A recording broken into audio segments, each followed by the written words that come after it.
আজকে আমি এমন একটা মন্দির তোমাদের দর্শন করাবো যে মন্দিরকে ঘিরে বহু মন্দির এখানে গড়ে উঠেছে। যেখানে নারায়ণ, মা সিদ্ধেশ্বরী, কালী, দুর্গা মাতার মন্দির, এরকম অজস্র মন্দির আছে এই মন্দিরকে ঘিরে। একে একে আমি সবটা মন্দির আমাদের দর্শন করবো এবং সর্বশেষে আমি বাবা ষণ্ঢেশ্বরের দর্শন করাবো। যে মন্দিরটি আজকে তোমরা দর্শন করছো সেই মন্দিরটি পশ্চিমবঙ্গের সর্বোচ্চ উচ্চতম মন্দির এবং শতাব্দী প্রাচীন এই মন্দির। প্রায় 500 থেকে 600 বছর আগেকার এই মন্দির। বহুবার এই মন্দির রিপেয়ারিং হয়েছে, তারপরেও সেই মন্দির দাঁড়িয়ে আছে আজকে মুঘল যুগের সাক্ষী হয়ে। তো আমরা চলো দেখে নিই আস্তে আস্তে পুরো মন্দিরের ভিডিওটা।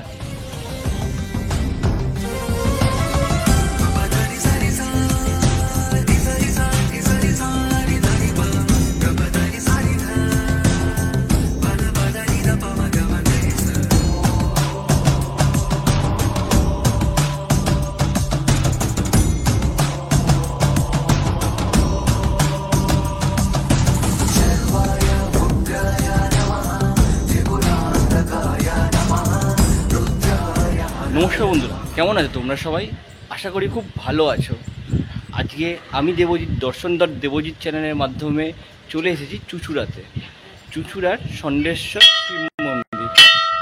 এই মন্দির বহু শতাব্দী প্রাচীন এবং এই মন্দিরের পেছনে এক ইতিহাস লুকিয়ে আছে, যার গল্প আমি তোমাদেরকে এই ভিডিওর মাধ্যমে শোনাবো এবং পুরো মন্দিরটা দর্শন করাবো, সঙ্গে ষণ্ঢেশ্বর মহাদেবের দর্শন করাবো। অবশ্যই পাশে থেকো, সাথে থেকো। কেমন লাগলো অবশ্যই কমেন্ট বক্সে তোমরা জানিও। আর লাইক, শেয়ার এবং সাবস্ক্রাইব করে আমাকে আশীর্বাদ করো, যাতে আমি তোমাদেরকে এরকম আরও নতুন নতুন ভিডিও দেখাতে পারি এবং আরও এরকম নতুন নতুন জায়গার সন্ধান দিতে পারি। এই মন্দির দর্শন করানোর সাথে সাথে এই মন্দিরের ইতিহাস সম্পর্কে এবং কিভাবে এই মন্দিরে আসবে সম্পূর্ণ তথ্য আমি এই ভিডিওটার মাধ্যমে তোমাদের সঙ্গে আমি শেয়ার করেছি। পুরো ভিডিওটা অবশ্যই তোমরা দেখো, স্কিপ না করে। আর অবশ্যই সাবস্ক্রাইব করে আমাকে আশীর্বাদ করো, লাইক কমেন্ট করে জানিও কেমন লাগলো আজকের এই উপস্থাপনাটা। তো বন্ধুরা চলো ভিডিওটা আমরা দেখে নিই। এটা হচ্ছে চুঁচুড়া স্টেশন। এই চুঁচুড়া স্টেশন থেকে এই যে সামনে যে টোটোগুলো দাঁড়িয়ে আছে, অটোগুলো দাঁড়িয়ে আছে, এইগুলোই আপনার কামারপাড়া যাচ্ছে। এইখান থেকেই আপনাকে চলে যেতে হবে। আমি তারপর কামারপাড়ায় নেবে আপনাদের দেখিয়ে দেবো যে কোন রাস্তা দিয়ে আপনাদের যেতে হবে। যারা চুঁচুড়া থেকে ট্রেনে আসবেন তারা এই রাস্তা দিয়ে আসছে। এইটা হচ্ছে স্টেশনের রাস্তা। আর এই দিকের রাস্তাটা হচ্ছে নৌকো করে যারা আসবেন তাদের এই দিকের রাস্তাটা। এই রাস্তাটা এই মোড়, এটা তেমাতার মোড় পড়বে। সেই মোড়টার নাম হচ্ছে কামারপাড়া মোড়। এখানেই নামতে হবে। নেবে এইদিকে যে সোজা রাস্তাটা আপনারা দেখছেন, এই সোজা রাস্তা ধরে গেলেই আপনারা ষণ্ঢেশ্বর শিব মন্দিরে পৌঁছে যাবেন। এই জায়গাটার নাম হচ্ছে কামারপাড়া মোড়।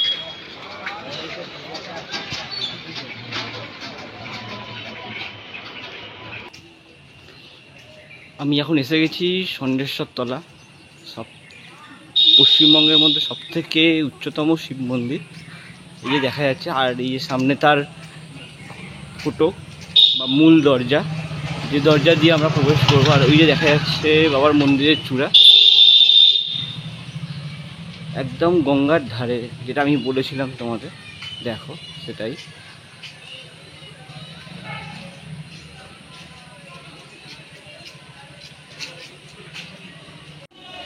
এই যে মূল দরজা, এখান দিয়ে ঢোকা হয়, ঢুকবো আমরা। আর ওর উপরে নহবতখানা, এটা প্রাচীন শৈলী। আমাদের গ্রাম বাংলার যে মন্দিরগুলো আছে উঁচু এবং সবথেকে বৃহৎ, সেই মন্দিরের এটা একটা প্রধান বৈশিষ্ট্য যে নহবতখানা।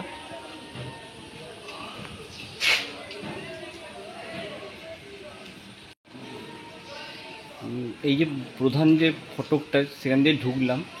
এই ফটকের পাশেই একটি মন্দির রয়েছে এবং সেখানে একটি দেবী মূর্তি আছে, ষষ্ঠী মাতার মন্দির, শ্রী শ্রী ষষ্ঠী দেবী।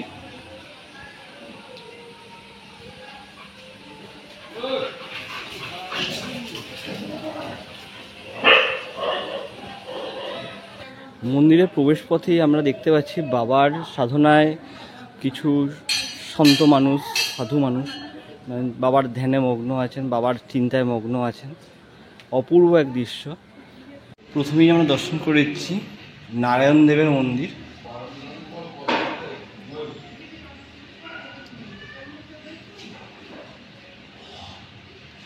যেখানে শালিগ্রাম শিলা বর্তমান এবং রাধাকৃষ্ণর অপূর্ব একটি মূর্তি রয়েছে, এখানে পূজিত হয়।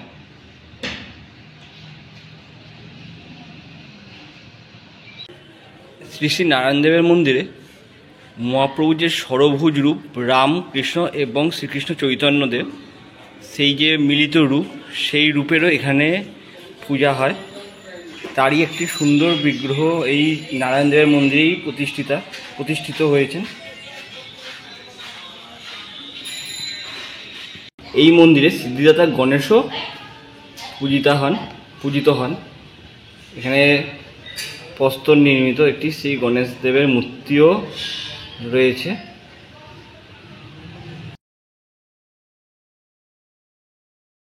এখন আমরা দর্শন করছি মন্দির প্রাঙ্গণে অবস্থিত শ্রী শ্রী ওলাইচণ্ডী মাতার মন্দির।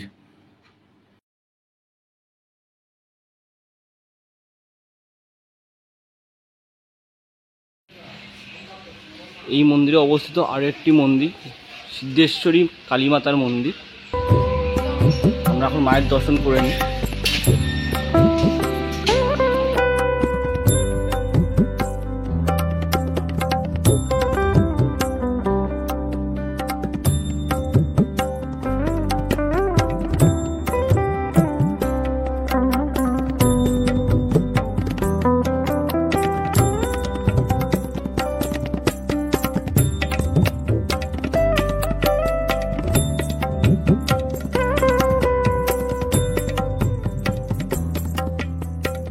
এখন আমি দর্শন করাবো শ্রী শ্রী যজ্ঞদার দুর্গা মাতার মন্দির, মা বিপত্তারিণী। এখানে বলা হচ্ছে যে 51 ফিট ক্ষীরগ্রামে মা যজ্ঞদার স্বপ্নাদেশেই মায়ের এই মন্দির নির্মিত হয়েছে এবং মায়ের মূর্তি প্রতিষ্ঠিত হয়েছে। তো আমরা দর্শন করে নিই মা যজ্ঞদার দুর্গা মন্দিরকে।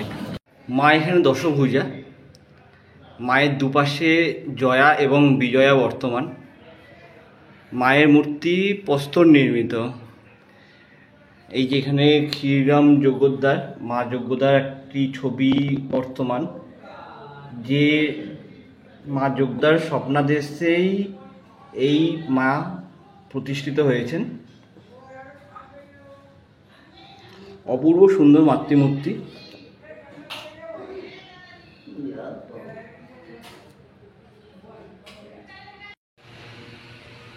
এখন আমরা দর্শন করছি শ্রী শ্রী বঙ্কুবিহারী মন্দির।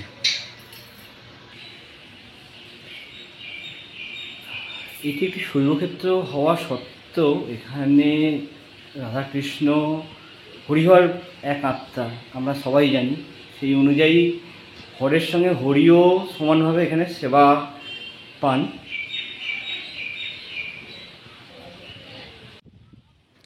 একদম গঙ্গার তীরেই অবস্থিত এই মন্দির। অপূর্ব সুন্দর এই ঘাট এবং ঘাট সংলগ্ন বাংলার সর্বোচ্চ মন্দিরটি।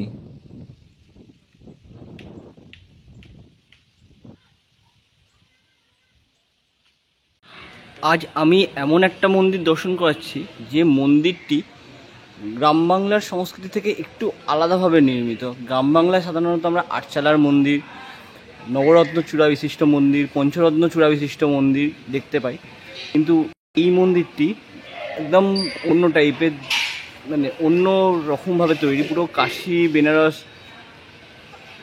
যে শিব মন্দিরগুলো দেখা যায় ওখানে, সেই মন্দিরের আদলে তৈরি হয়েছে এই মন্দিরটা পুরো।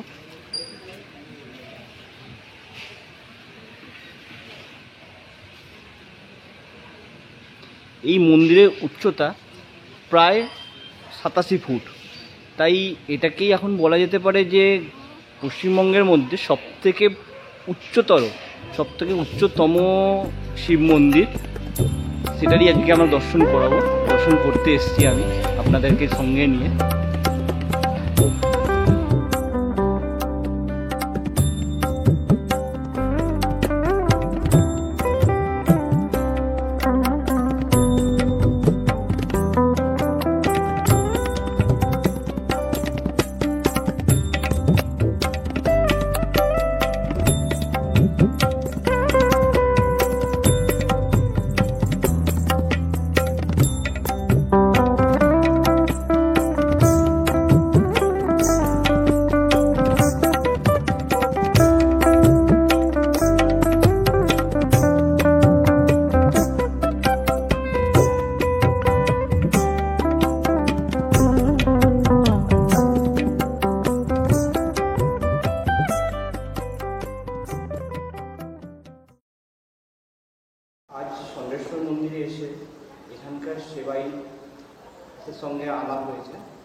থেকেই শুনে নেবো ষণ্ঢেশ্বর মন্দির, বাবা ষণ্ঢেশ্বরের সম্পর্কে দু এক কথা। কাকিমা, আপনি যদি কিছু বলেন ষণ্ঢেশ্বর বাবা সম্পর্কে। ষণ্ঢেশ্বর বাবা হচ্ছে পিপুল বংশের রাজবংশীয় ঠাকুর। উনি ছিলেন ওই রাজবাড়িতেই, কিন্তু পরবর্তীকালে উনি চলে এসেছিলেন ওখান থেকে। উনি মানে রাজবাড়িতে তো উনি পছন্দ করতেন না, তখন এইখানে যে দিগম্বর হালদার ছিলেন, এদেরই বংশের লোক, উনি স্বপ্ন দেখেছিলেন। এবার বাবা ষণ্ঢেশ্বর যখন এসেছিলেন তখন জেলেদের জালে ধরা পড়েছিল, জেলেদের জালে এসেছিলেন। এবার জেলেদেরা যখন মাছ ধরতে নেমেছিল তখন ওনাকে জালে করে পেয়েছিল। এইবার তার সঙ্গে ওনার যেখানে ওরা ওদের অসুস্থ হয়ে গেছিলো তখন ওরা এখানে সরবন ছিল পুরো, ওনারা মানে বিশ্রাম নিতে বসেছিলেন, তখন জালগুলো ওখানে রাখা ছিল বাবা ষণ্ঢেশ্বরকে নিয়ে। ইনি যে কত দূর অবধি আছেন আমরা জানি না কিছু। এইবার ওর রাখার পর এবার ওর সঙ্গে ভৈরবনাথ উঠেছিল, 8টা ভৈরব। এইবার ওনারা যখন তুলতে যাচ্ছেন তখন আর তুলতে পারেননি এখান থেকে, উনি বসে গেছিলেন। তারপরে ওই হালদার বংশীয়দের দিগম্বর হালদারকে স্বপ্ন দিয়েছিলেন যে আমি আর রয়েছি, আমাকে তোলা হয়নি, কিন্তু আমি আর এখান থেকে যাব না, তোমরা এখানেই আমাকে প্রতিষ্ঠা করো বলে ওনাকে প্রতিষ্ঠা করার পর 8টা ভৈরব, পরের দিনকে 8টা ভৈরব স্বপ্ন দিয়েছিল। 8টা ভৈরব আবার ওনার সঙ্গে, সেই যে ভৈরবনাথ, ওই 8টা ভৈরব, হ্যাঁ 8টা ভৈরবনাথ ওখানে ওনারা এসেছিলেন, ওনার সঙ্গেই ওনারা এসেছিলেন। তা জেলেরা এখান থেকে আর তুলতে পারেননি ওনাকে। তারপরে যখন দিগম্বর হালদারকে স্বপ্ন দেওয়া হলো তখন একটা ছোট করে চালা ঘর করে ওনাকে রাখা হলো। রেখে যে পুরোহিত বেনারসে, আমাদের এর যে তাম্রলিপি এটা বেনারসে আছে আমাদের সব, ওখান থেকে জলেই ভেসে এসেছিলো বাবার সঙ্গে, সেইটা কেউ উদ্ধার করতে পারেনি যে ওতে কী লেখা আছে। হ্যাঁ, আর মানে ভাষাটা কেউ জানতো না। তখন বেনারসে সব নিয়ে চলে যাওয়া হয়েছিল। বেনারসের যে ছিলেন, সোনা ছিলেন না, উনি আর ওনাকে সমস্ত বলে, উনি বেনারসেরই ছিলেন, বেনারসেরই সন্ন্যাসী ছিলেন। উনি একমাত্র বুঝতে পেরেছিলেন যে কি লেখা আছে, কি নিয়ম, কীভাবে সেবা করা যাবে, কিভাবে গাজনের সময় নিয়ম কানুন সমস্ত উনি বলে, ওই তাম্রলিপিটা আছে ওটা বেনারসের মিউজিয়ামে রাখা আছে। হ্যাঁ, ওটা আমাদের এখানে দেয়নি, দিয়ে ওইটা আমাদের একটা বাংলায় লিখে ওটা আমাদের দেয়া হয়েছিল, মানে এখানকার যে আগের যে ছিল বংশের লোক তাকে দেওয়া হয়েছিল। তারপরে যখন এখানে সব হয়ে গেল মন্দির প্রতিষ্ঠা, তখন আবার উনি স্বপ্ন দিলেন এই দিগম্বর হালদারকে, যে দিগম্বর হালদার বলতে আমাদের এদের যে পূর্বপুরুষ, ওনাদের যে সেবায়িত ছিলেন আগে, এই যে আমাদের যে কালী মন্দিরটা, হ্যাঁ ওখানে উনি পুজো করতেন। তা উনি বলেছিলেন যে এইখানে বাবা যে রয়েছেন ওনার সামনে একটা কালী প্রতিষ্ঠা করতে, সিদ্ধেশ্বরী মন্দির। হ্যাঁ, তা স্বপ্ন দিয়েছিল। ওই দিগম্বর হালদার যখন মারা গেছিলেন তখন ওনার দেহের ওপর ওনার সমাধি কিন্তু ওখানে, ওই যে হ্যাঁ আমার সমাধির ওপর যেন কালী মূর্তি প্রতিষ্ঠা হয়, তা ওনার সমাধির ওপর কালী মূর্তিটা প্রতিষ্ঠা করা। ওই জন্যে আমাদের মানে আমরা ছাড়া কোনো বাইরের কেউ ওই সিদ্ধেশ্বরী মন্দিরে ঢুকতে পারবে না, একমাত্র যারা সেবায়িত পুরোহিত আমাদের বাড়ির সব ওইখানে ঢুকতে পারে, তাছাড়া আর বাইরের কোনো লোক ওই গেটের ভেতরে আর অ্যালাউ না, যেহেতু ওনার দিগম্বর হালদারের সমাধিটা ওখানে আছে। হ্যাঁ, দিয়ে এবার এই গাজনের সময় যে 10 দিন আমাদের যে গেরুয়া যে কাপড় পরতে হয় আমাদের, ওই থান সমস্ত থান পরতে হয় ছেলেদের, চুল আঁচড়াবে না, কোনো গন্ধের জিনিস ব্যবহার করবে না, খালি পায়ে যাতায়াত করবে, খালি পায়ে সব কিছু। দিনে একবার খাবে, দুপুরবেলা একবার কলা পাতায়, যখন পুজো হয়ে যাবে বাবার পুজো টুজো সব হয়ে যাবে তারপরে দিয়ে এবার সন্ধ্যাবেলা বাবারকে সাজানো হয়, 8 বেশ করে বাবাকে সাজিয়ে তারপরে ওই 10 দিন ধরে বাবাকে খালি ওই সাজানোই হবে 8 বেশে। বাবার সমস্ত সাজ আলাদা, সে দোকানও আছে, দোকানে বলে দেওয়া হয় যে বাবার এই সময় ওরা জানে, সমস্ত রেডি করে রাখে, সেই বাবাকে ওই সব দিয়ে সাজানো হয় গাজনের সময়। তারপরে পয়লা বৈশাখ আমাদের যে এটা হচ্ছে আপনার 5 তারিখও পড়ে, 4 তারিখও পড়ে, ওটা গাজনের সময় চৈত্র মাসে ওটা কামাখ্যার ঘরটা আমাদের প্রতিষ্ঠা হয়। প্রথমে কামাখ্যার ঘট প্রতিষ্ঠা হবে, তারপরের দিন থেকে আমাদের শুরু হবে। ওটা হচ্ছে 22 পরে, 23ও পরে, ওই আমাদের যে তিথি অনুযায়ী ওটা পড়ে আর কি। দিয়ে ওই বাবার এবারে ওই সাজানো আরম্ভ হবে, পঞ্চমুখ বলে ওটাকে, পঞ্চমুখ সাজানো হবে। বাবার যত জিনিস আছে বাবার প্রচুর জিনিস, ইয়ে ডাজেরা এখানে এসেছিলেন, ওনারা দুটো বড় বড় রূপোর ঢাকও দিয়েছেন, ঢাকও রাখা আছে এখানে। ওই ঢাক বাজবে ওই কদিন, আর তার সারা বছর বাজবে না, শুধু ওই গাজনের সময় বাবার যখন খাটাখাটুনি হয় সেই সময় বাজে। এবার ওইটা করার পর এবার ওই গাজনের সময় সাজানো টাজানো হয়ে যাওয়ার পর এবার আমাদের রাত্রিবেলা কোনো খাওয়া নেই, রাত্রিবেলা ওই দুধ মিষ্টি আর কিচ্ছু খেতে পারবে না। আর যারা থাকে ধর্ম অধিকারী হয় একজন পায়েস অধিকারী, ওই 10 দিন পায়েস হবে এখানে, পায়েস হয়। সেই পায়েস বাবা বছরে ওই একবারই খায়, সারা বছর বাবাকে পায়েস দেওয়া যাবে না, এখানে পায়েস নিয়ে ওঠা যাবে না। হ্যাঁ, দিয়ে এবার ওই পায়েস নিয়ে সবাইকে, মানে সবাইকে এনে, কেউ হয়তো নিতে এলো, এরকম দেওয়া হাঁড়ি হাঁড়ি পায়েস হয়। হ্যাঁ, দিয়ে ওই সব পায়েসগুলো বিলি হয়, ওই কদিন বাবাই ওই পায়েস খায়। আর পয়লা বৈশাখ যে সন্ন্যাসী, যে যারা খাটাখাটুনি করে 7টা 9টা এরকম সন্ন্যাসী হয় আমাদের। মূল যে সন্ন্যাসী, সেই মূল সন্ন্যাসী হচ্ছে পয়লা বৈশাখ ইয়ের দিনকে আমাদের, যেদিনকে ওই নীলের দিন আগের দিন অধিবাস হয় বাবার, অধিবাস হবে রাত্রিবেলা, সারা রাত ওখানে খোলা থাকে আমাদের, সে কদিন পুরো খোলা মন্দির। অধিবাস হবে পরের দিনকে, যখন সন্ধ্যা রাত্রিবেলা যখন হবে খাটাখাটুনি, নীলের দিন সারা দিন সন্ন্যাসীদের উপোস। হ্যাঁ, তারা কিচ্ছু খেতে পাবে না। দিয়ে ওই রাত্রিবেলা ইয়ে হবে, বাবার যে কামাকার ঘট বসে, ওই ঘট ওখানে রাখা হবে। আর আরেকটা ঘট হয় যেটা সন্ন্যাসী কবলে, ওটা হচ্ছে 1 লাখ কত জপ হয়, ওটা হচ্ছে যে এখন আমাদের গাজন করান মাস্টারমশাই, উনি ওটা জপ করে যান পয়লা বৈশাখ থেকে। ওটা জপ হয়ে 1 লাখ কত জপ হয়, ওটা জব করে করে ওই ডাবটা যখন আসে নীলের দিনকে রাত্রিবেলা, যখন এখানে খাটাখানি মূল সন্ন্যাসী কপালে ঠেকিয়ে মূল সন্ন্যাসী অজ্ঞান হয়ে যায় এই সিঁড়িতে। মূল সন্ন্যাসী অজ্ঞান হয়ে গেল, এবার ওনাকে নিয়ে গিয়ে ওই গঙ্গার সিঁড়িতে রাখা হলো। দিয়ে আবার যখন মন্ত্রটন্ত্র পড়ে ঠেকানো হলো, তখন ওনার জ্ঞান আসে। তখন আমাদের ওই যে গাছ আছে ওখানে, মেয়গুনি গাছ, ওইখানে বাবার বিয়ে হয়। এইরকম আমাদের ফটো হয়েছে, এটা পুরনো ফটো। এই ফটোটা আবার নতুন করে করেছে, এই বাবা মায়ের ফটো। এই বিয়ের ফটো হচ্ছে ওখানে রাখা হয়, রেখে সন্ন্যাসীরা সব যায়, দিয়ে যেরকম মানুষের বিয়ে হয় না, ওই রকমভাবেই বিয়েটা হয় ওখানে, বাবার বিয়ে হয় ওখানেই। আর মেয়ের বাড়ি হয় অন্য বাড়িতে মেয়ের ওই ঘর রাখা হয়, সেইটা আবার সন্ন্যাসীরা দল বেঁধে গিয়ে নিয়ে আসে। এরপর তারপরে সব এখানে শরবত খেয়ে ওই দিনকে হচ্ছে আমাদের নিরামিষ ঝোল ভাত খাওয়া রাত্রিবেলা হয়ে গেল। দিয়ে পরের দিন আবার সংক্রান্তি, ইয়ের দিনকে নীলের পরের দিন সংক্রান্তি, তারপরের দিন পয়লা বৈশাখ পুজো হবে কামাখ্যার। সেদিনকে মা চলে যাবেন, ঘট বিজয়া হবে রাত্রিবেলা 10টার সময়, 10টা থেকে পুজো আরম্ভ হবে, ঢাক বাজবে। ভৈরবনাথের যে ভৈরবনাথ আছে, ভৈরবনাথের এখনো 2টো বলি হয় আমাদের, পাঁটা বলি। হ্যাঁ, পাঁটা বলি এখনো হয় আমাদের, বন্ধ পয়লা বৈশাখ, ওটা বন্ধ হবে না, ওটা কোনো দিনই আমাদের বন্ধ হবে না।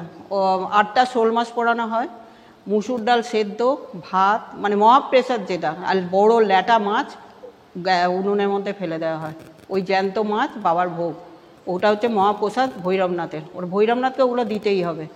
আর 2টো পাঁটা বলি হয়, হয়ে যাওয়ার পর এইবার ওখান থেকে এসে এখানে মাকে বিজয়া করে, ওই ঘটের কিন্তু অনেক মাহাত্ম্য। এই যে ডাবটা আমাদের, ওই জলটা রাখলে যদি কারো শরীর টরীর খারাপ হয়, ওই জলটা বাড়িতে রাখলে শরীর ভালো হয়ে যায়।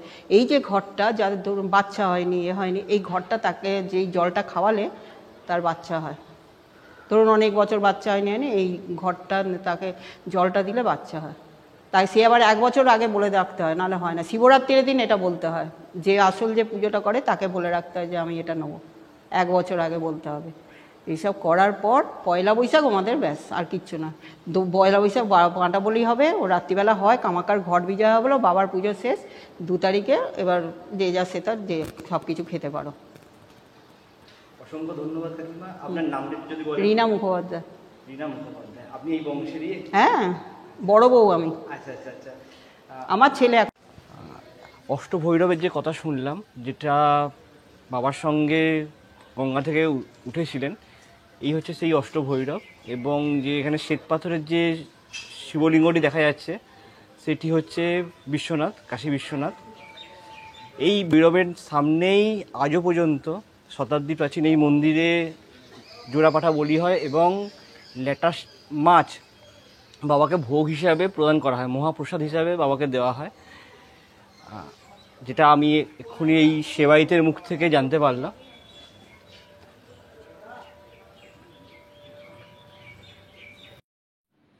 মন্দির প্রাঙ্গণে উপস্থিত এই সেই গাছ, যে গাছের সঙ্গেই বাবা ষণ্ঢেশ্বরের বিবাহ অনুষ্ঠান পালন করা হয় চৈত্র মাসের গাজন সংক্রান্তির দিন।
বাবা ষণ্ঢেশ্বরের মন্দির খোলে সকাল 5:30টায়, বন্ধ হয় দুপুর 1:30টার সময়। সকাল 6টা থেকে দুপুর 12টা পর্যন্ত বাবার মাথায় জল দেওয়া যায়, তারপরে জল দেওয়া বন্ধ হয়ে যায় এবং দুপুরের আরতি এবং ভোগ বেনার পরে বাবার মন্দির বন্ধ হয়ে যায়। পুনরায় বিকেল 4:30টার সময় খোলে বাবার মন্দির, বন্ধ হয় সন্ধে রাত্রি 9টাতে বাবার শীতল ভোগের পরে। আপনারা এই সময়সীমার মধ্যে আসলেই বাবার দর্শন করতে পারবেন এবং আশেপাশে যে বাবার মন্দিরকে ঘিরে যে অসংখ্য মন্দির আছে সেই মন্দিরকেও আপনারা দর্শন করতে পারবেন। আজ আমি আপনাদের দর্শন করালাম চুঁচুড়া জেলার শতাব্দী প্রাচীন মন্দির ষণ্ঢেশ্বর শিব মন্দির, সঙ্গে আরও কিছু মন্দির সংলগ্ন মন্দির দর্শন করালাম আপনাকে, সেখানকার ইতিহাস সম্পর্কে জানালাম এখানকারই এক সেবায়িতের মুখ থেকে। আশা করি আপনাদের ভিডিওটা খুব ভালো লেগেছে। অবশ্যই পাশে থাকবেন, সাথে থাকবেন, লাইক কমেন্ট এবং শেয়ার করে সবাইকে এই মন্দির দর্শনের সুযোগ করে দেবেন এবং অবশ্যই সাবস্ক্রাইব করে আমাকে আশীর্বাদ করবেন আরও এগিয়ে যেতে, এবং আপনাদেরকে যাতে আমি এরকম আরও নতুন নতুন উপস্থাপনা পৌঁছে দিতে পারি, উপস্থাপনা আপনাদের কাছে নিয়ে আসতে পারি, তার জন্য অবশ্যই লাইক কমেন্ট করে পাশে থাকবেন। খুব শীঘ্রই আবার নতুন কোনো স্থানে আমি দর্শন করাবো আপনাদের, নতুন কোনো দেব দর্শন করাবো। ততক্ষণের জন্য বিদায়, ভালো থাকবেন, সুস্থ থাকবেন, টাটা।